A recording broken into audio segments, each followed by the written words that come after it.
Programa Tribuna São Paulo. Um oferecimento Sociedade Veteranos de 32, MMDC.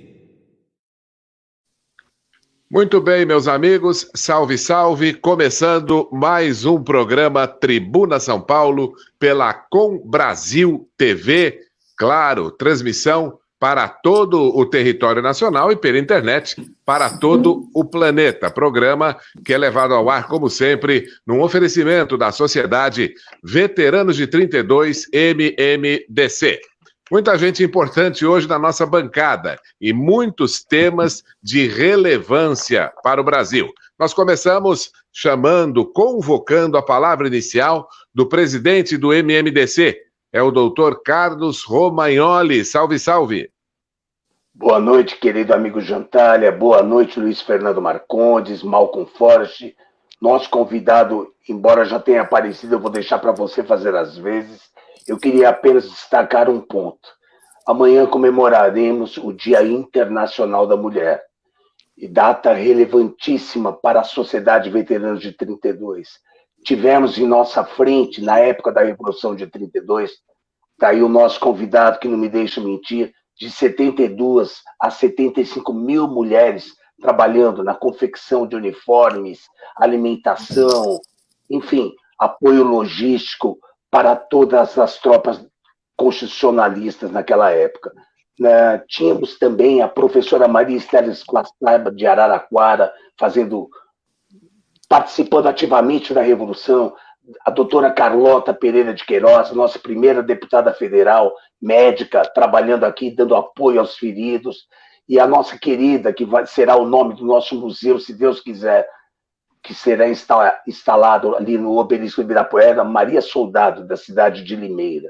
Eu aproveito também para parabenizar todas as mulheres, na pessoa da senhora Elza Paulina de Souza, secretária municipal de Segurança Urbana de São Paulo, e da nossa querida Ivana Cano Telhada, esposa do nosso convidado, nosso querido amigo. Muito obrigado, desculpem meu lugar. Muito bem, ouvidas as palavras com excelentes informações do presidente Romagnoli, a palavra agora do vice-presidente, comendador Luiz Fernando Marcondes. Salve, salve. Salve, salve, Jantalha. É um prazer novamente estar num domingo, no programa Tribuna São Paulo, oferecido pela Sociedade Veteranos 32, com um convidado ilustre, é a segunda vez que ele vai estar com a gente, trazendo os assuntos importantes. Deixar um abraço a todas as mulheres. Infelizmente, por causa da bandeira vermelha, a gente não pôde, no dia de amanhã, fazer uma outorga, que nem a gente fez no ano passado, da medalha Ana Terra, em conjunto com o Instituto Histórico Geográfico de Sorocaba, nosso professor Adilson César. Boa noite a todos. Ok, obrigado. A palavra agora do nosso querido vice-presidente do Instituto Histórico e Geográfico de São Paulo, já está ele aí no telão, Malcolm Forrest. Salve, salve. Salve, salve, boa noite a todos os nossos queridos companheiros de todos os domingos à noite. Jantalha, meu querido presidente Romagnoli, comendador Luiz Fernando Marcondes, e nosso querido convidado, muito bem-vindo, Coronel Telhada, deputado estadual.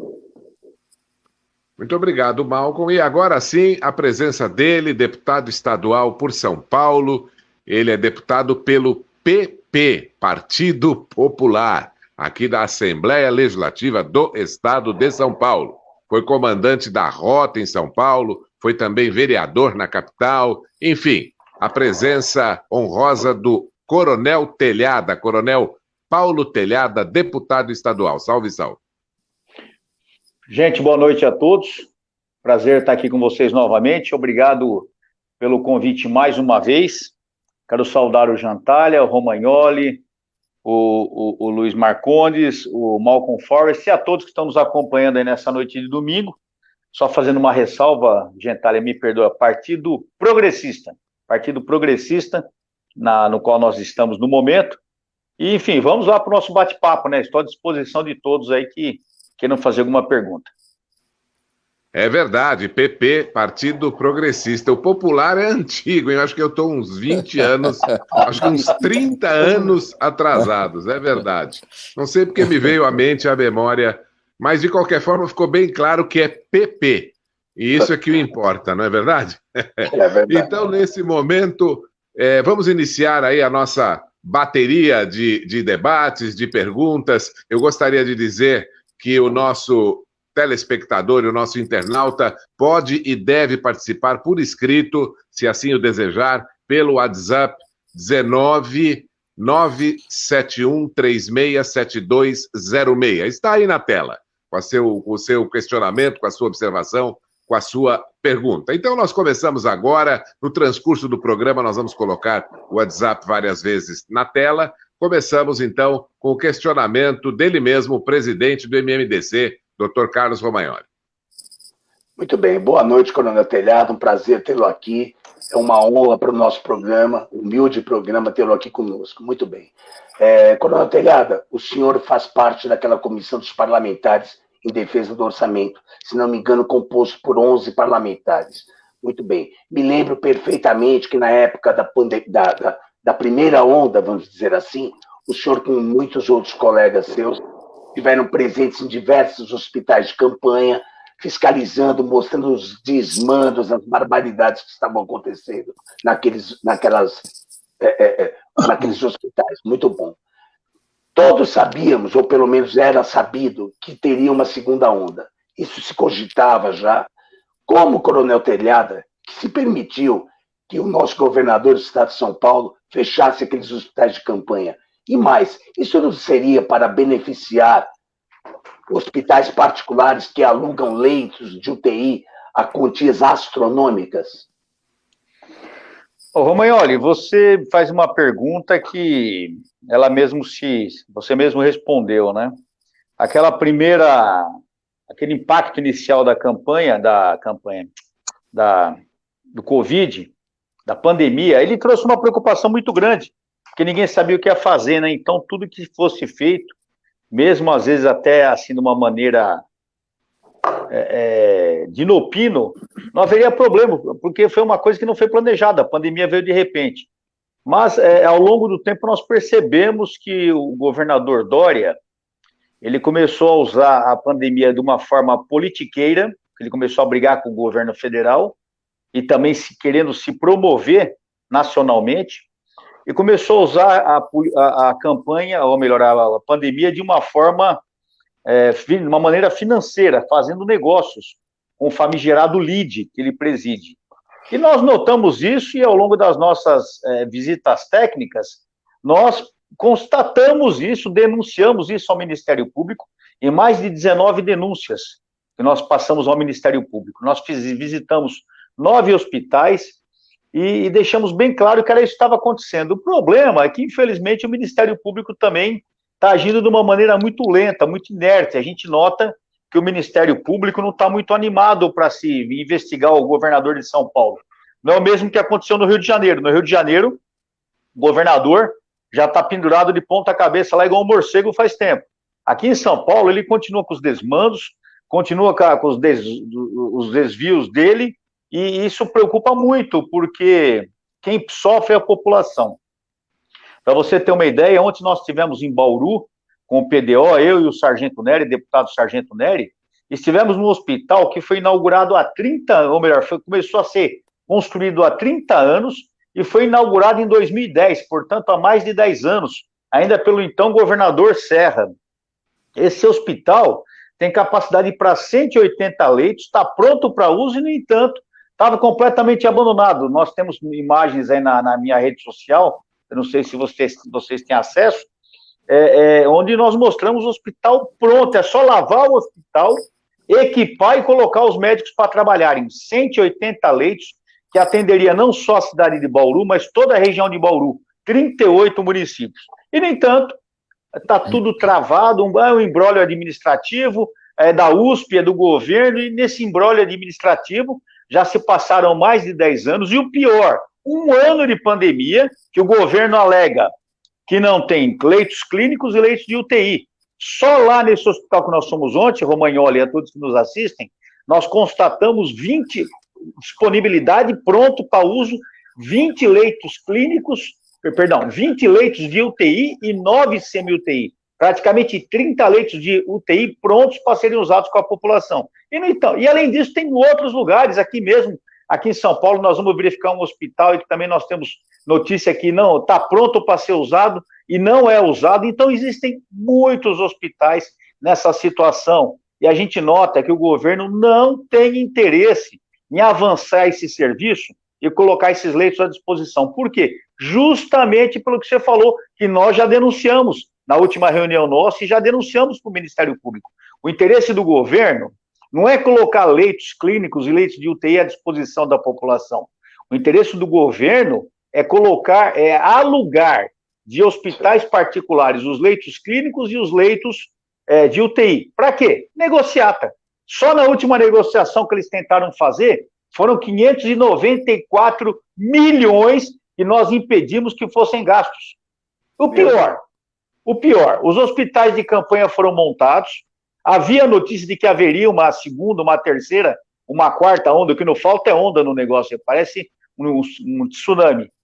E os caras simplesmente desmontaram hospitais, não deixaram nenhuma em um ano para fazer, não deixaram nenhuma estrutura pronta, não reforçaram as UTIs, não valorizaram os serviços do médico, fica todo mundo fazendo campanha, batendo palma, fazendo a pombinha do amor, mas pagar médico mesmo ninguém paga médico, ninguém paga enfermeiro. Então é uma situação esdrúxula essa. Conclusão, nós estamos aí, segundo a imprensa e segundo o governo, numa situação novamente calamitosa, onde estão lotadas as UTIs e os leitos clínicos. Eu sei que a doença é perigosa, hoje mesmo nós somos no sepultamento de uma irmã da nossa igreja, irmã de um querido amigo nosso da família, e é uma doença terrível, difícil, mas por que o governo não tomou as medidas que tinha que tomar? No mínimo, eu entendo que o governador prevaricou. Eu entendo que o governo cometeu um crime, mais um crime de responsabilidade. Eu entendo que o governador Dória, ele não tem condições de governabilidade do estado de São Paulo. Ele tem que sair do governo de São Paulo.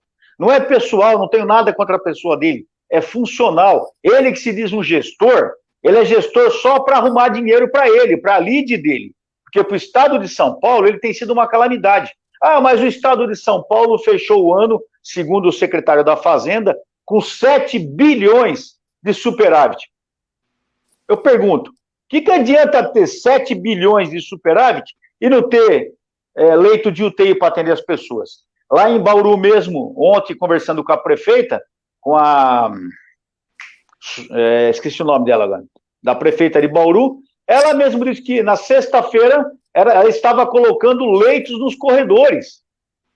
Leitos nos corredores. Lá em Bauru, a capacidade de atendimento já estava em 112%, ou seja, estava lotado o hospital, estavam colocando leitos nos corredores. E um hospital lá enorme, é só entrar na minha rede social e ver, um hospital enorme com 180, disponibilidade de 180 leitos, fechado, porque a sua autoridade imperial, mega super blaster máxima do estado de São Paulo, João Dória, não tem capacidade de gerenciar o estado, permitindo que ocorram esses absurdos na parte da saúde, sem falar em segurança, sem falar em educação, sem falar em tudo. No meu entendimento, São Paulo... Suelen Rosim. Suelen Rosim, isso mesmo. A prefeita Suelen Rosim, isso mesmo. Então, você vê, e Bauru é somente uma das facetas do que está acontecendo. Então, para mim, velho, não tem mais condições. A pandemia, eu repito, está sendo usada como politicagem e como eu não queria apontar, não queria... E como uma negociata financeira, onde alguém está ganhando e esse alguém não é o povo de São Paulo. É um balcão de negócios, né, coronel? Exatamente. Infelizmente, a realidade é essa, é um balcão de negócios. Aí nós vimos hoje, todo mundo viu na rede social, um batalhão da polícia em volta da casa do Dória, estava lá o batalhão, que é o 23, estava o 16 reforçando, estava o pessoal do BAEP, estava todo mundo. Tudo bem, a PM cumpre o papel dela, mas o Dória faz essas cagadas aí, desculpe o termo, e depois fica se escondendo atrás da PM. Aliás, desviando a função da PM, que era estar trabalhando pela população. Se ele estivesse morando no palácio, ele não teria necessidade de ter essa guarda especial. Mas não, a petulância dele impede que ele vá morar no palácio, porque ele é muito nobre, ele só pode ficar no palacete dele nos jardins. Então, mais uma vez, hoje, centenas de policiais foram desviados para não deixarem a população falar a verdade para o Dória, mas a grande realidade... Aliás, o cara só fala isso, ele acusa a população de bolsonaristas, né? Porque quem não compactua com as canalices dele é chamado de bolsonarista. Quem quer o bem de São Paulo é chamado de bolsonarista. Mais uma vez, ele politizando isso. Mais uma vez, ele dizendo que ele é vítima. Ele é vítima dos... Eu até vi agora há pouco aqui, colocaram um post da rede social dele, dizendo de bolsonaristas estúpidos, alguma coisa assim. Ou seja, mais uma vez, ele coloca a população de São Paulo como inimiga dele e bolsonarista. Realmente, ele é o inimigo de São Paulo. Muito bem, amigos, nós estamos entrevistando o deputado estadual, Coronel PM Telhada. E olha, muita gente participando. Sargento Nilce, com seus aplausos, obrigado pela audiência. João Medeiros, boa noite a todos. E ao deputado Coronel Telhada.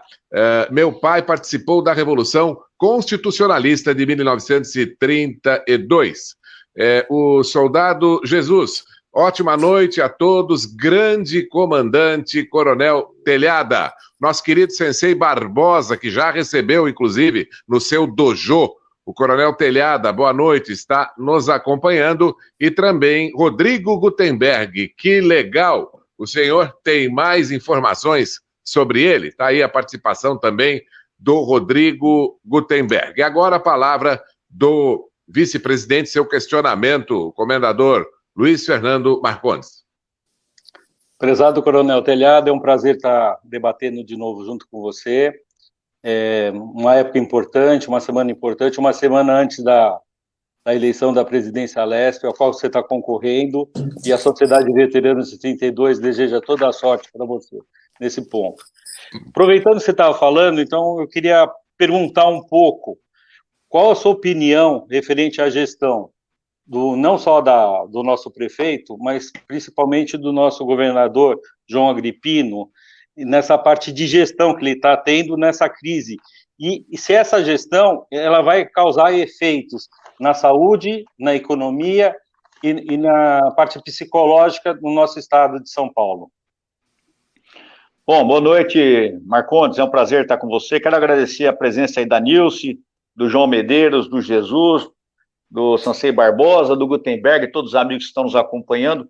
Olha, Luiz, é o seguinte, que vai causar traumas na população, não vai causar, já causou, já está numa situação que a população está desesperada. Eu fui levar minha filha em casa hoje, e vinha vindo com a minha esposa, e no caminho eu notava as pessoas, todo mundo está tudo xarope, cara, está todo mundo louco. Eu vi as pessoas dentro do carro de máscara, ou seja, a pessoa sozinha, ela usando máscara contra ela mesma. Então, você já nota que é um sinal de que o pessoal está fora de si. Como é que o cara... às vezes eu vejo entrevista na televisão, que nem nós estamos fazendo agora, a pessoa dando entrevista na casa dele através do telefone e usando máscara, porra. Então, você já está traumatizado, está todo mundo louco, bicho. Está todo mundo louco. Eu falei para a Ivânia, para minha esposa... Falei, Ivânia, a gente às vezes fica criticando o Dória, falando a verdade, e aí eu fico até de saco cheio, tem hora, brother, porque as pessoas me xingam, me criticam, me chamando de bolsonarista, como sempre, me chamando de fascista, eles acham um monte de termo, né? Negacionista, terraplanista, um monte de babaquista que não tem o que inventar aí. Por quê? Porque as pessoas não têm argumento para falar que você está errado, elas ficam inventando adjetivos para te identificar. É uma baita babaquice, isso, coisa de esquerdista, né? É de ista também, de esquerdista, babaquista, tá tudo certo. Mas, enfim, então já está causando... As pessoas, velho, elas ouvem tanta mentira da imprensa, porque uma das maiores vítimas dessa pandemia, Luiz, foi a imprensa. Eu creio que uma das maiores vítimas dessa pandemia foi a imprensa. A imprensa brasileira, como o governador João Dória, a imprensa brasileira perdeu a credibilidade. Você pode ver que tudo que a imprensa fala hoje, a gente fala, pô, será que é verdade? Passa na internet, será que é verdade? Vamos verificar. Eu toda vez que eu vou passar alguma coisa, eu peço para o Davi, meu assessor de jornalismo, levantar para ver se é verdade, para não cometer a gafe de passar fake news. Porque, velho, tá demais. A imprensa e a internet é um foco de mentira que você não queira saber. Então, isso causou um trauma na população, que a turma tá todo mundo meio retardado, cara. Tá todo mundo, sabe, as pessoas perderam a noção da realidade, as pessoas perderam a noção. Por exemplo, essa porcaria dessa máscara que a gente usa. A gente tem que usar máscara para quê? Para evitar o contágio, que você contagie alguém caso você esteja doente ou seja contagiado. Então a gente vê hoje as pessoas usando uma máscara de uma forma totalmente desnecessária. Mas continua o terrorismo, a ideia na cabeça, principalmente implantado pelo pessoal da esquerda. Não é? Você fala com médicos, e os médicos são contumazes em dizer não, a máscara tem que ser usada em tal situação. Quer ver um exemplo? Vocês dá uma volta na rua de manhã, quando vocês vão fazer uma educação física, vai num parque, alguma coisa, você vê os caras correndo de máscara, bicho. Os caras andando de bicicleta de máscara. Quase que eu falo um palavrão, perdão se eu falar alguma besteira aqui. Rapaz, meu, bicho, é o seguinte, você está fazendo um exercício aeróbico, que é para você trocar o gás carbônico pelo oxigênio, e o retardado tá com a máscara na cara. Eu fui na praia no ano passado, no final do ano passado, dei um rolê, fui com a minha família dar um rolê, velho, tinha cara na água de máscara, bicho. Tinha cara andando na praia, aquele baita vento de máscara. Aí você me pergunta, Luiz, se vai ficar alguma sequela na população? Já tem um monte de sequela. Essas crianças, geração Covid, eu às vezes converso com a minha netinha, eu fico até chateado porque ela fala algumas coisas que você vê que a cabecinha da menina tá cheia de tranqueira, cheia de absurdo, cheia de coisa que implantam na cabeça dela. Até para comer, aquele negócio de não comer carne, como é que chama quem não come carne? Esqueci o nome. Vegetariano. Vegetariano. Porra, os caras enfiam isso na cabeça de uma menina de 6 anos, cara. É muita sacanagem da esquerda, é muita safadeza. Esse negócio de sexualidade em cima das crianças também insiste em falar negócio de gênero, ideologia. Porra, bicho, é muita sacanagem. E o pior, que esse cidadão chamado João Dória, ele foi eleito se dizendo contra tudo isso. Ele foi eleito se dizendo bolsonarista. Ele foi eleito dizendo que se alguém puxasse arma para a polícia ia atirar para matar. Tudo mentira! Ele se pôs contra o Bolsonaro, ele ferrou a polícia, ele valorizou o crime, é só ver os pancadões que funcionam a todo vapor no estado de São Paulo, e ele proíbe a polícia de trabalhar contra os pancadões, porque ele não quer problema, ele quer a polícia morrendo, mas não quer bandido morrendo. Entendeu? Então, tudo que ele falou é mentira. Então, Luiz, a grande realidade é essa. A população já está totalmente transtornada, apavorada. E o pior, o reflexo financeiro do governo Dória em São Paulo vai ser uma catástrofe, que eu falei, não adianta o governo Dória ficar com 7 bilhões de superávit e a população está passando fome, e a população está desempregada. Não adianta ter 7 milhões guardado no caixa e o cidadão não podendo pagar a escola do filho, não podendo ir no supermercado, não podendo vender a coxinha na rua, não podendo vender o churrasquinho de gato, que é com isso que ele sustenta a família dele. Nós todos vimos aí cenas de pessoas sendo presas, sendo expulsas do local, até sendo obrigado, o agente da lei é obrigado a fazer isso, mas eu não concordo. Você vê essas pessoas que necessitam disso para sobreviver, sendo proibidas de trabalhar. Esse lockdown é comprovado, é totalmente ineficaz. É comprovado cientificamente em todo o mundo. Todo dia tem matéria disso na rede social, na internet. E ele insiste no lockdown para quê? Para ferrar o cidadão, para desviar a atenção dos problemas que estão acontecendo. A Assembleia mesmo, você falou, nós temos campanha de presidente, a eleição dia 15, não amanhã, na próxima segunda-feira. Essa semana, que era uma semana decisiva na Assembleia, para a gente sentar com os deputados, para a gente propor, para a gente conversar, para a gente incentivar, para a gente trazer a pessoa para o nosso lado. Estranho, justamente essa semana nós estamos em lockdown. Ou seja, a Assembleia, que já tinha um candidato do governo que eu respeito, que eu respeito o governo Carlão. O Carlão é meu amigo, eu respeito. Ele é meu amigo, eu tenho todo o meu respeito, eu jamais falaria mal de qualquer pessoa, não é do meu feitio isso. Mas ele é um candidato do governo, do PSDB, e ele sendo eleito é continuação do PSDB na Assembleia, e ele já tem já está uma estrutura montada lá para que ele seja eleito. Os deputados, não só os governistas, mas mesmo os que não são da base de apoio, já foram angariados, abduzidos, vamos falar um termo científico, já foram abduzidos para continuarem com o governo. E nós sabemos isso claramente, que Não conseguiu entrar aí? Minha esposa está dizendo que não conseguiu entrar aqui no site. É um desses dois aí, tenta lá. Vai tentando. O Facebook da Sociedade Veteranos de 32. Facebook da Sociedade Veteranos de 32, o Jantalha está falando. MMDC. Senta aqui comigo, quer ficar comigo aqui ouvindo? Não? Em homenagem ao Dia da Mulher. Você sabe quem manda em casa sou eu, já notaram, né? Já notaram quem manda em casa sou eu. Conseguiu? Okay. Conseguiu, amor. Olha o medão, hein? Conseguiu, amor? Coronel, deixa eu aproveitar aqui. Entra Fala, Jantalha. Oi, Coronel. Tem uma onda de mensagens aqui, muitas mensagens chegando. Olha, o Magno Ramos, nas próximas eleições, se bobear, vai ter palhaçada e Bolsonaro não ganhará novamente. Esse povo é ruim. É opinião. Obrigado, Magno Ramos. Rafael Gouveia, calça... Opa, esse eu não posso pôr, que tem um palavrão. Rafael, não põe palavrão que eu não posso colocar. Evita palavrão, gente. André Arrabal, Ditadória fecha São Paulo e vai para Miami. René Moreira, uma pergunta. O partido do Dória é maioria na Câmara?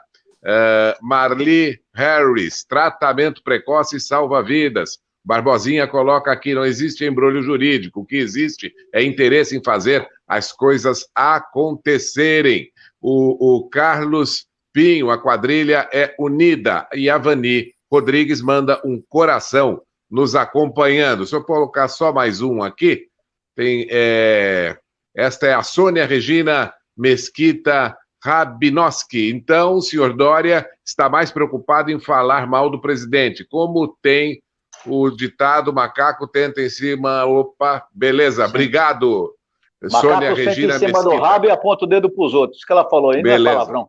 Olha, não é, é que tem pois não, é que tem um fio aqui, né? Eu vou colocar de novo, é isso mesmo, é que quando a gente presta atenção, tem um fio aqui na minha frente, e eu não vi direito, mas como tem o ditado, macaco senta em cima do rabo para olhar do outro, é isso mesmo, Coronel Telhado? Pois não. Então, mas só fechando, antes de fechar a pergunta do Marcondes, Magno, André, o Rafael, o Renê, Marli, Pinho, a Vani, a Sônia fizeram várias perguntas. Magno, eu não acho que o Bolsonaro vai mal em 22, não, porque ele tem investido bastante no Nordeste. É só a gente notar quando ele vai às ruas, a loucura que é. O Frederico Dávila, meu amigo lá na Assembleia, está fazendo uma campanha. Ele falou que quer sair um dia com o Bolsonaro na rua, ir lá no Largo 13, lá em Santa Maria, e depois ir com o Dória no mesmo lugar. E a gente sabe o que vai acontecer, né? O Bolsonaro vai ser ovacionado no sentido de alegria, de aglomeração, e o Dória vai ser ovacionado no sentido de jogar ovo se não jogar merda nele, entendeu? Mas é a grande realidade. Eu não sei, eu acho que eu aprendi na política o seguinte, que quanto mais falam mal de você, ele acaba te valorizando também. Tudo que eles falam contra o Bolsonaro, você nota. Eles não podem falar que ele é ladrão, eles não podem falar que ele é corrupto, eles não podem falar, então eles ficam arrumando, mas o filho dele, o filho dele é o filho dele não é o Bolsonaro. Se um dia o livro, meu filho um dia fizer alguma coisa errada, é lógico que eu vou sempre, como pai, apoiar meu filho, mas não quer dizer que eu seja errado porque o meu filho fez errado, ou que o meu filho seja errado porque eu pratiquei um ato ilegal, não tem nada a ver. Então eu não sei, viu, Magno, se isso vai atrapalhar o Bolsonaro, eu creio que não. Aí eu não lembro as demais perguntas, mas aí você pode ver que muita gente falou aí, concordou que é quadrilha unida, e por aí vai. Então, é muita sacanagem. Então, só fechando, Luiz, eu acho que o resultado do governo Dória vai ser não só um trauma psicológico em cima da população, como vai ser um trauma, uma desgraça financeira em cima da cidade de São Paulo. Eu estava lendo uma matéria outro dia dizendo que não é a medição do grau de pobreza no Brasil vai aumentar muito com essa pandemia. É lógico, que nem o Magno falou, que o Bolsonaro vai ser acusado como sendo o culpado desse grau de pobreza. O Bolsonaro já está sendo acusado de terem morrido 200 mil pessoas. Não é a pandemia causadora. O causador é o Bolsonaro. O Bolsonaro está sendo acusado das pessoas perdendo emprego, sendo que ele sempre falou para não fechar a economia. E ele está sendo acusado agora, porque ele é obrigado a ficar dando cestas de apoio para a população, quando isso é obrigação do Estado. Ele mandou dinheiro para os estados. O Estado, principalmente, eu não lembro quantos bilhões ele mandou para São Paulo. Mas para onde foi esse dinheiro, gente? Sabe, eu não sei. O Ministério Público está inerte, a imprensa está vendida. Vocês viram, semana passada ele fez mais um aporte de 90 milhões para a propaganda do governo. 90 milhões! E é lógico que ele está dizendo que não tem UTI. Então, como tirou é que dinheiro da saúde ainda? Ele tirou através da votação do orçamento do ano passado, que eu votei contra o orçamento, mas ele colocou e tirou muitos milhões da saúde, da segurança, da educação, para mandar para a propaganda. Gente, como é que pode, em plena pandemia mundial, um cara me tirar dinheiro da saúde para investir dinheiro na propaganda? Pô, só isso, no meu entendimento, já é um crime de prevaricação. É lógico que não caracteriza crime, porque a Assembleia aprovou. O bicho é sacana, ele faz tudo arrumadinho. Como alguém falou, a quadrilha é unida. Mas, porra, como é que pode, em plena pandemia, pessoas morrendo aos milhares, dizendo que não tem UTI, dizendo que não tem leito clínico, e pegar e mandar, e tirar dinheiro da saúde para pôr na propaganda? Acho que já foram quase 200 milhões só de propaganda, só nesse ano. Foi um aporte de 100 milhões, agora mais 90, e vem mais aí. Gente, será que só eu que vejo isso? Cadê os outros 93 deputados? Coronel, esses 90 milhões até agosto. Só até agosto. Depois de agosto, mais um dinheiro que vai ser. É isso, meus amigos. Olha, DDD 73. 73 é Bahia, hein? Isso mesmo. Aqui no sul da Bahia, ninguém viu o hospital de campanha. O governador desativou antes de acabar a pandemia. E agora, tudo fechado. Sou Devanir Misturas, Posto da Mata, Distrito Nova Viçosa, sul da Bahia. E o governador aí é o Rui Costa, não é isso? Por favor, você que está pelo WhatsApp, sempre informe a sua cidade, seu nome e a sua cidade. Boa noite a todos. Quero saber do coronel, do qual sou eleitor, se os pedidos de impeachment propostos pelos deputados, que não são poucos, se realmente ele acredita que vão sair, uma vez que a base do governo tem maioria. É Dom Pucci, comendador Pucci do Tribunal de Justiça Militar da União, está nos acompanhando. E o Anderson Guedes, DDD 11, Guarulhos, por favor, Coronel Telhada, seja candidato a governador. Também chegando aqui, Nicole Andrade, ninguém merece ficar refém deste governador. Obrigado, Nicole, pela sua participação. Ela coloca aí a altura do governador. Dagmar Borges, e os aposentados sem dinheiro para pagar os remédios? Gilberto Santos, em São Paulo, só tem um jeito para tirar o Dória do poder.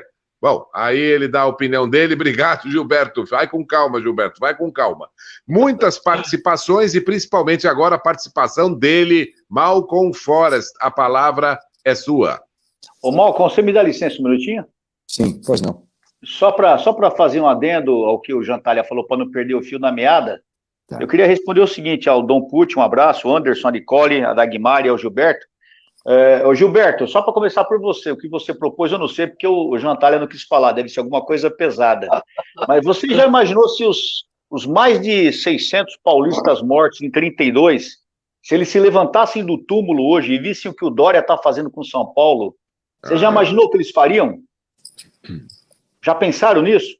Hoje nós somos um povo muito pacato, eu não sei se até a índole nossa, se a própria propaganda nos deixa acovardados ou pacatos, não estou incitando ninguém de maneira alguma, Mas eu, às vezes, imagino se os nossos heróis se levantassem dos túmulos e marchassem novamente por São Paulo, o que aconteceria?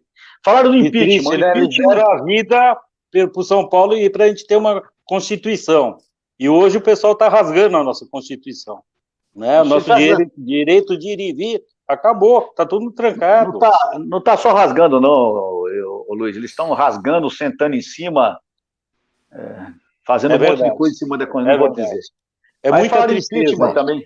O Dom Pucci falou em impeachment. Impeachment, só na Assembleia, no ano passado, foram 5 pedidos. Nós, do PDO, foram 2. E o presidente da casa, que é o do PSDB, ele simplesmente arquivou. Ele não abriu nenhuma comissão especial para analisar. Ele deveria ter aberto uma comissão para analisar os impeachments, e se a comissão achasse que deveria arquivar, tudo bem, não, ele simplesmente arquivou de ofício e dane-se. Então, é o que eu falei, enquanto tiver PSDB na presidência da casa, a postura é essa. A única solução do impeachment para o governador Dória, contra o governador Dória, é tirar o PSDB da casa, senão ele está totalmente blindado. Falaram também de eu ser governador. Gente, pelo amor de Deus, vocês não sabem o que é uma campanha de governador. O povo está com você. Não é assim. Uma campanha de governador, nada, gasta uma média de 90 milhões de reais. E isso ocorre o envolvimento dos partidos. Não é tão simples como o povo pensa. O povo acha, não, você tem o apoio popular. Tem uma ova, você tem naquele momento, na hora de votar, o cara chega lá e oferece uma cesta básica para o povo vai lá e vota na cesta básica, o amigo que propôs. A realidade, eu estou na política há quase 10 anos, eu sei disso de cátedra, conhecimento de cátedra, a realidade é essa. Se você não tiver uma campanha forte, um marketing forte, você não ganha a campanha, não adianta ser conhecido e ter boa vontade. Só isso não basta, a realidade é essa. E aí o que você faz? Você sai do legislativo, concorre a um cargo no executivo, perde, e aí você perde até a legitimidade depois de vir discutir, tentar melhorar. Sendo deputado já é difícil. Imagino deixando de ser. É mais difícil ainda. Vontade eu tenho, mas a grande realidade é essa. Para sair na campanha de governador é muito difícil, é muito caro. Você tem que abraçar o diabo, não sei se me entende, como você tem que abraçar o diabo, você tem que dançar com ele, entendeu? Porque você tem que fazer um monte de acordo e um monte de conchavo, que o Bolsonaro não fez no início do mandato dele, e vocês viram como foi os 2 últimos anos. Agora ele teve que fazer um acordo com o Centrão, tá todo mundo criticando. O Bolsonaro se vendeu. Se ele não acordar com os caras lá dentro, ele não consegue aprovar nada. Entendam isso, política é assim, toma lá da cá, toma lá da cá. A velha política existe e muito forte ainda. Nós temos políticos lá, tipo o Renan, tipo outros, que são políticos há décadas, que têm acusações a lote, e nada acontece, continuam lá. Então não mudou esse tipo de coisa. Então nós precisamos mudar toda essa velha geração. Não, tem pessoas ótimas, tem pessoas excelentes, mas a grande maioria dessa velha geração é totalmente contaminada. Não tem continuação, não dá para continuar. E falaram também nos aposentados, que situação triste a dos aposentados. Eu falei que se eu fosse presidente da casa, eu colocaria o PDL 22, que fala em mudar a Previdência contra os aposentados, que tem um projeto lá, mas enquanto tiver PSDB na casa, isso não vai acontecer. Obrigado, Malcolm, foi só para esclarecer isso, desculpa te interromper. Sim. Imagina. Malcolm Forest, a palavra é sua. Nós estamos entrevistando o coronel Paulo Telhada, que está soltando o verbo. Malcolm Forest. Coronel Telhada, eu acho sempre interessante ouvi-lo, e ainda que muita coisa do que o senhor fala, nós estamos falando, e parece que nós estamos falando para as paredes, porque não muda, né? Eu vejo a situação da imprensa, não só no Brasil, a imprensa mundial, infiltrada. Dono da CNN era amigo de Fidel Castro, né? E nos Estados Unidos a situação com os governadores, muito parecida, muito parecida. Quer dizer, há uma situação macro muito aterradora.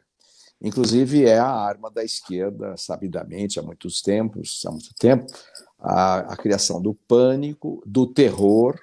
O senhor se lembra que nós, há anos, 10, 20 anos atrás, tínhamos um surto de sequestros relâmpago, que diminuíram ultimamente, mas era uma ação de terror, de medo.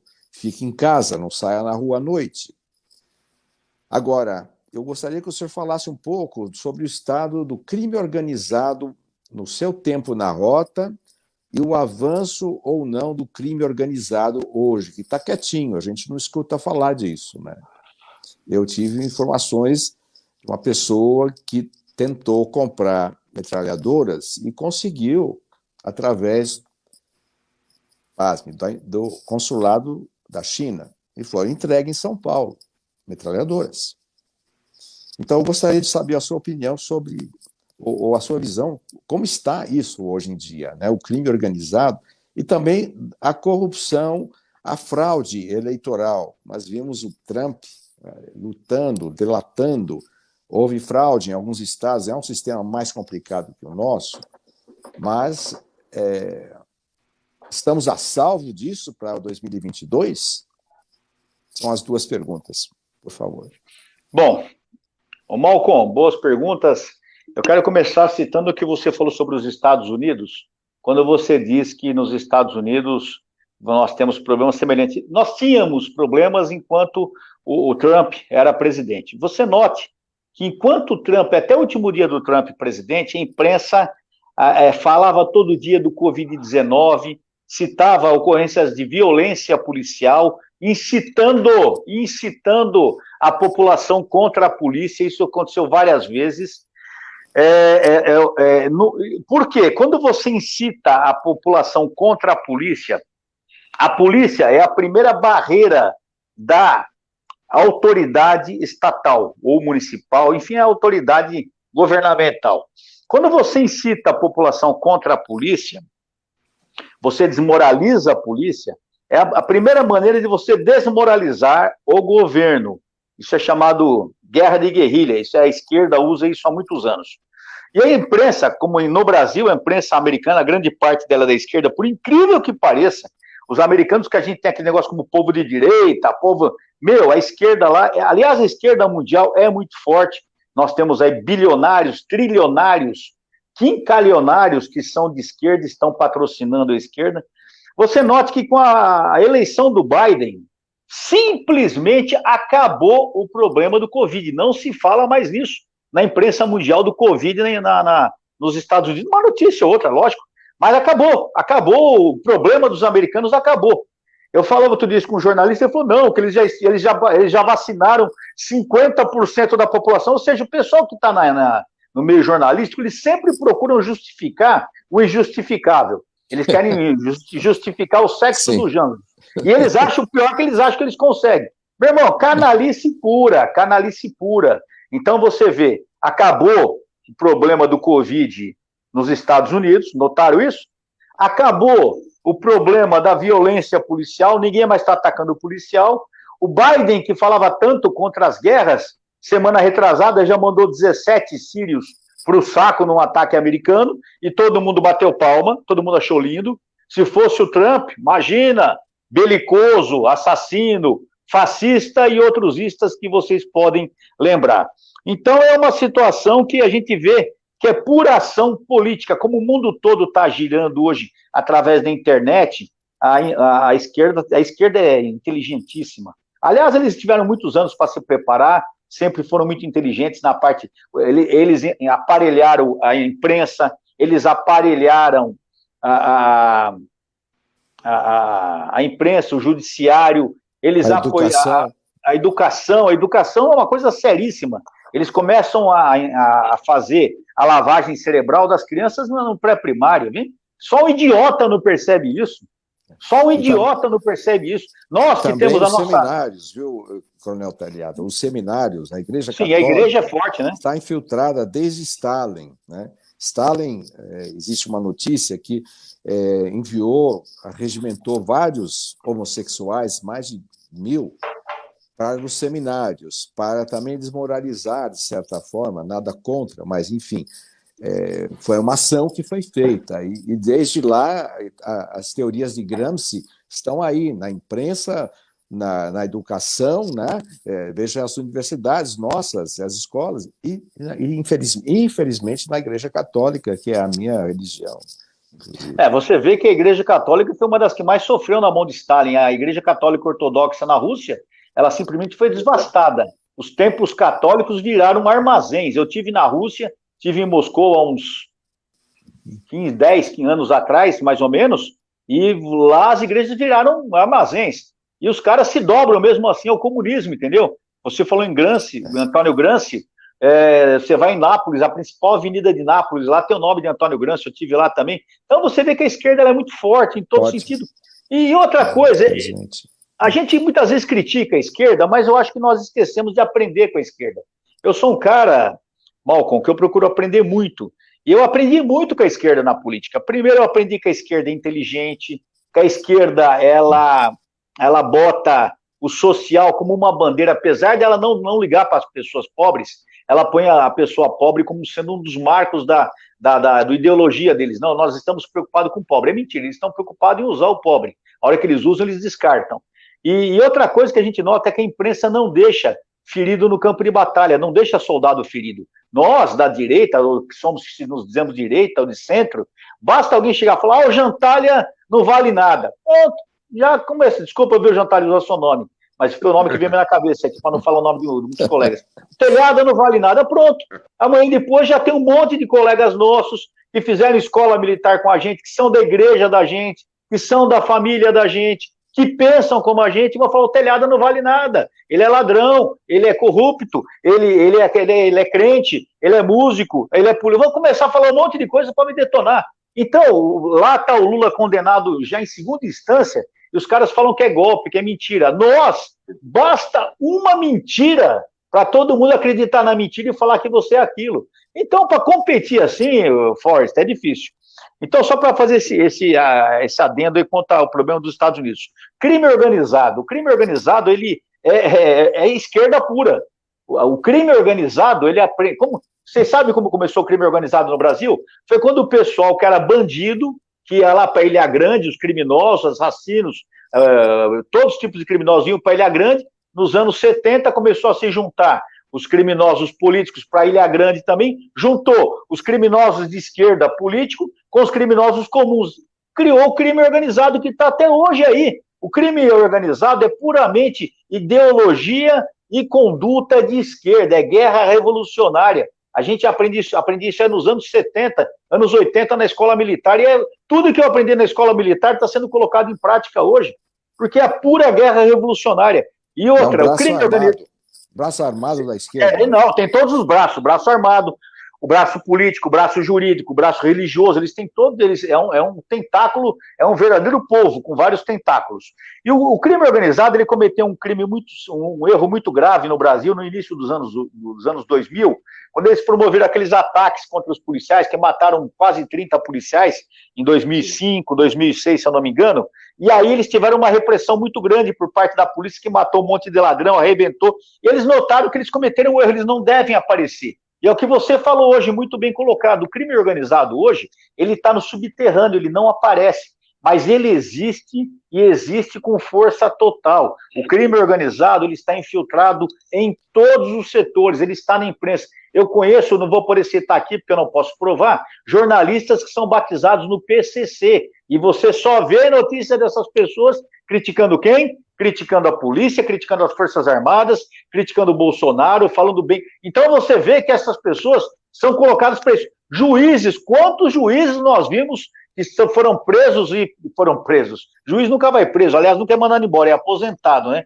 E foram aposentados por estarem vendendo sentença. Essas sentenças absurdas que você viu lá do pessoal do STF, liberando o cara com mais de 100 quilos de cocaína, pessoas que estavam com não sei quanta quantidade de entorpecente, armamento, colocando em liberdade porque a polícia invadiu a casa dele. O cara estava com toneladas de cocaína dentro de casa, mas a polícia está errada porque invadiu. Então, essa interpretação legalista é justamente no sentido, não legalista de esquerda, uma interpretação legal de esquerda, é para favorecer o crime. Você vê, essa audiência de custódia que existe hoje no Brasil, ela existe para colocar o ladrão na rua. O ladrão é preso em flagrante, a polícia vai, prende, leva para o delegado faz o flagrante, no outro dia o juiz coloca em liberdade.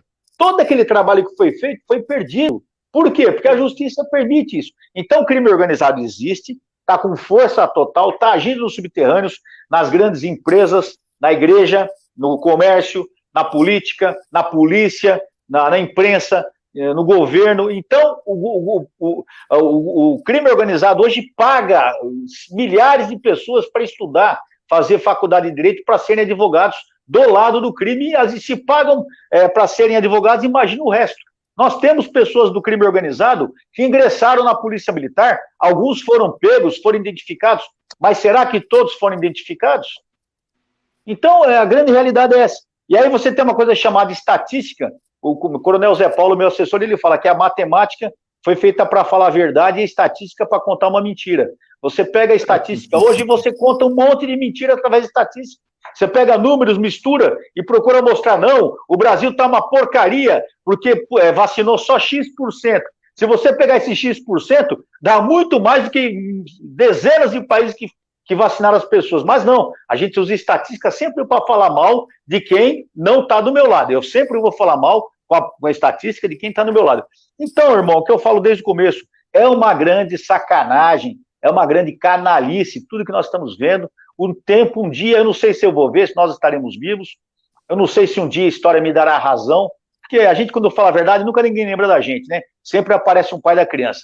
Mas há anos eu venho dizendo a mesma coisa e vocês vão ver que um dia tudo isso vai ser comprovado.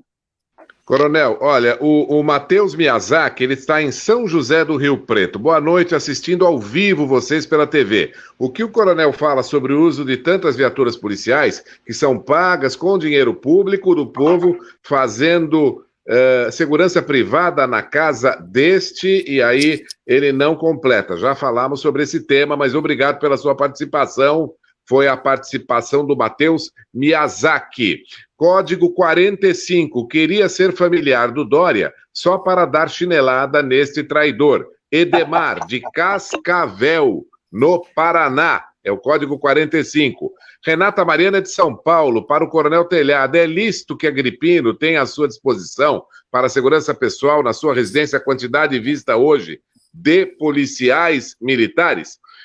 Código 12. Só um minutinho, Coronel. Boa noite. Por causa dessa campanha do Fique em Casa, a empresa onde trabalho há 21 anos anunciou que irá fechar em junho, demitindo todos nós funcionários. E agora? Começar do zero com esse desemprego? Abraço a todos. Paulo Rogério Lanfredi, eu estou em Caçapava. Código 61. Sou Félix, moro em Novo Gama, Goiás. A minha família mora toda na zona oeste de São Paulo. Jaguaré, admiro muito o trabalho da Rota, top demais. Parabéns a toda a corporação.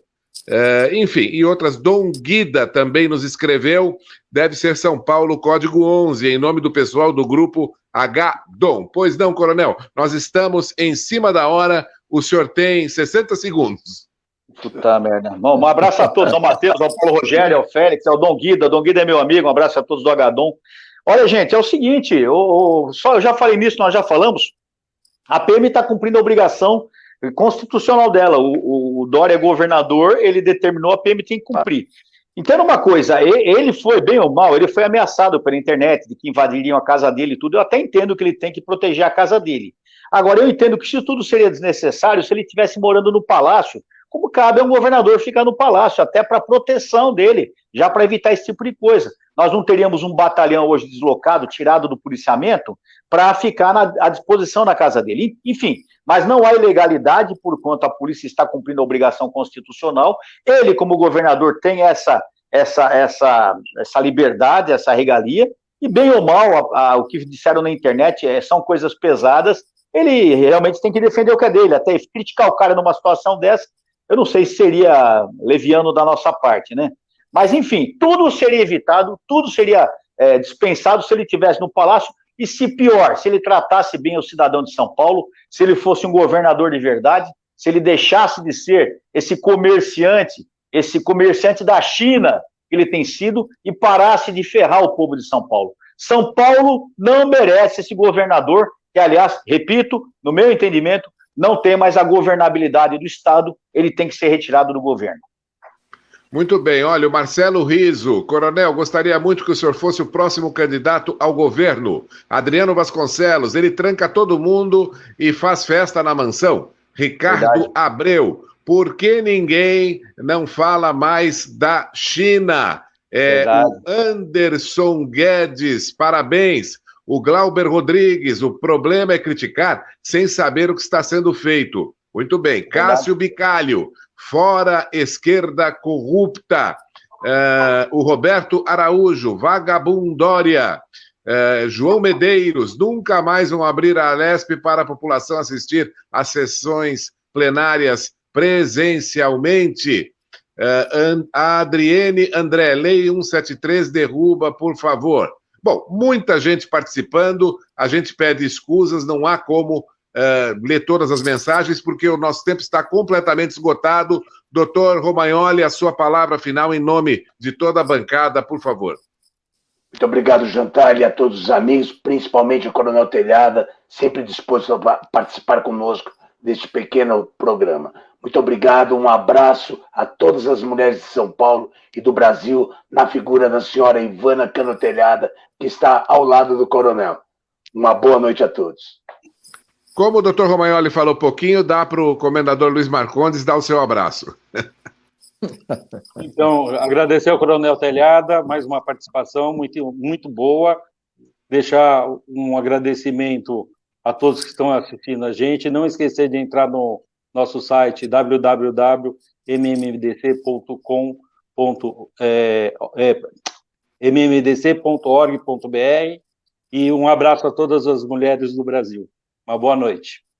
Malcolm Forest, sua despedida, rapidinho. Muito obrigado, Coronel Telhada, muito obrigado, amigos. Foi uma satisfação ouvi-lo e até o próximo domingo, se Deus quiser. E vamos rezar para que o Brasil fique bem, o mundo fique bem. Coronel, dá tempo do senhor dar um abraço a todos aí. Quero agradecer a todos que nos acompanharam, muito obrigado. Desculpem se eu me exaltei em algum momento aqui. A intenção é simplesmente ajudar todas as pessoas e não ficar somente criticando ao vento, como muita gente faz, fica gritando, mas não apresenta solução e não mostra trabalho também. A minha intenção é trabalhar forte pela população. Quero agradecer ao amigo Romagnoli, ao amigo Malcolm Forest, também ao amigo Luiz Marcondes, ao amigo José Jantar e a todos que estiveram conosco. E lembrando que amanhã é o Dia Internacional da Mulher, eu quero mandar um abraço a todas as mulheres queridas do nosso Brasil e todo mundo, em nome das minhas 4 mulheres, né? Da minha mãe Eleusa, da minha esposa Ivânia, da minha filha Juliana e da minha netinha Laura. Quero mandar um beijo para elas 4 e, em nome delas, para todas as mulheres que nos assistem de todo o Brasil. Obrigado a todos, Deus abençoe. Muito obrigado a você que nos acompanhou e, se Deus nos permitir, domingo que vem, 22 horas, mais uma edição do programa Tribuna São Paulo. Contamos com a sua audiência e até lá.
Programa Tribuna São Paulo, todos os domingos às 22 horas, na Com Brasil TV.